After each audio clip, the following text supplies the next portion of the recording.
Section 11. On general principles of law and reason, the oaths which these pretended agents of the people take to support the Constitution are of no validity or obligation. And why?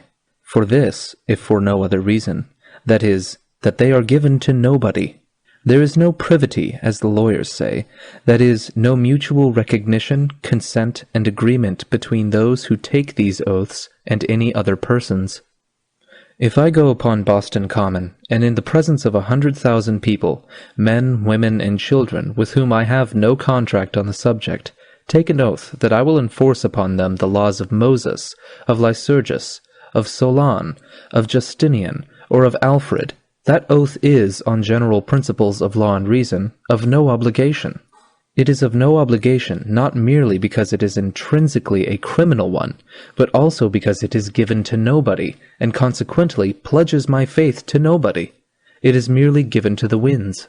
It would not alter the case at all to say that among these 100,000 persons, in whose presence the oath was taken, there were 2, 3, or 5,000 male adults, who had secretly, by secret ballot, and in a way to avoid making themselves individually known to me, or to the remainder of the 100,000, designated me as their agent to rule, control, plunder, and if need be, murder these 100,000 people.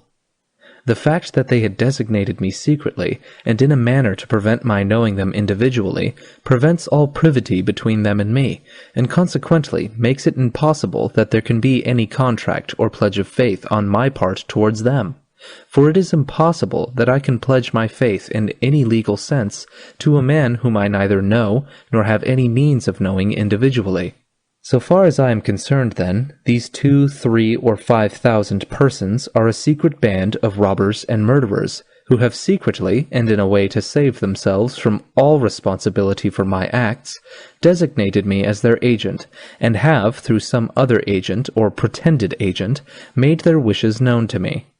But being nevertheless individually unknown to me, and having no open, authentic contract with me, my oath is, on general principles of law and reason, of no validity as a pledge of faith to them. And being no pledge of faith to them, it is no pledge of faith to anybody. It is mere idle wind. At most, it is only a pledge of faith to an unknown band of robbers and murderers, whose instrument for plundering and murdering other people I thus publicly confess myself to be. And it has no other obligation than a similar oath given to any other unknown body of pirates, robbers, and murderers. For these reasons, the oaths taken by members of Congress to support the Constitution are, on general principles of law and reason, of no validity. They are not only criminal in themselves and therefore void, but they are also void for the further reason that they are given to nobody. It cannot be said that in any legitimate or legal sense they are given to the people of the United States, because neither the whole nor any large portion of the whole people of the United States ever either openly or secretly appointed or designated these men as their agents to carry the Constitution into effect. The great body of the people, that is, men, women, and children, were never asked or even permitted to signify in any formal manner, either openly or secretly, their choice or wish on the subject. The most that these members of Congress can say in favor of their appointment is simply this. Each one can say for himself, I have evidence satisfactory to myself that there exists scattered throughout the country a band of men having a tacit understanding with each other and calling themselves the people of the United States, whose general purposes are to control and plunder each other and all other persons in the country, and so far as they can, even in neighboring countries, and to kill every man who shall attempt to defend his person and property against their schemes of plunder and dominion. Who these men are individually, I have no certain means of knowing, for they sign no papers and give no open, authentic evidence of their individual membership. They are not known individually even to each other. They are apparently as much afraid of being individually known to each other as being known to other persons. Hence they ordinarily have no mode either of exercising or of making known their individual membership, otherwise than by giving their votes secretly for certain agents to do their will. But although these men are individually unknown, both to each other and to other persons, it is generally understood in the country that none but male persons of the age of 21 years and upwards can be members. It is also generally understood that all male persons born in the country, having certain complexions, and in some localities certain amounts of property, and in certain cases, even persons of foreign birth, are permitted to be members. But it appears that usually not more than 1/2, 2/3, or in some cases 3/4 of all who are thus permitted to become members of the band ever exercise or consequently prove their actual membership in the only mode in which they ordinarily can exercise or prove it, that is, by giving their votes secretly for the officers or agents of the band.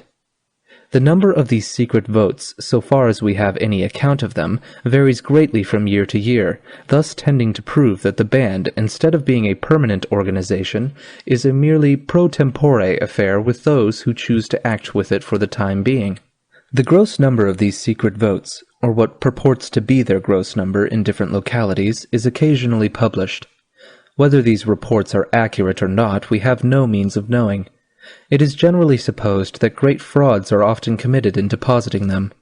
They are understood to be received and counted by certain men, who are themselves appointed for that purpose by the same secret process by which all other officers and agents of the band are selected. According to the reports of these receivers of votes, for whose accuracy or honesty, however, I cannot vouch, and according to my best knowledge of the whole number of male persons in my district, who it is supposed were permitted to vote, it would appear that 1/2, 2/3, or 3/4 actually did vote. Who the men were individually who cast these votes, I have no knowledge, for the whole thing was done secretly. But of the secret votes thus given for what they call a member of Congress, the receivers reported that I had a majority, or at least a larger number than any one person, and it is only by virtue of such a designation that I am now here to act in concert with other persons similarly selected in other parts of the country. It is understood among those who sent me here that all persons so selected will, on coming together at the city of Washington, take an oath in each other's presence to support the Constitution of the United States. By this it is meant a certain paper that was drawn up 80 years ago. It was never signed by anybody, and apparently has no obligation, and never had any obligation as a contract. In fact, few persons ever read it, and doubtless much the largest number of those who voted for me and the others never even saw it, or now pretend to know what it means. Nevertheless, it is often spoken of in the country as the Constitution of the United States, and for some reason or another, the men who sent me here seem to expect that I, and all with whom I act, will swear to carry this Constitution into effect. I am therefore ready to take this oath, and to cooperate with all others similarly selected, who are ready to take the same oath. This is the most that any member of Congress can say in proof that he has any constituency, that he represents anybody, that his oath to support the Constitution is given to anybody, or pledges his faith to anybody.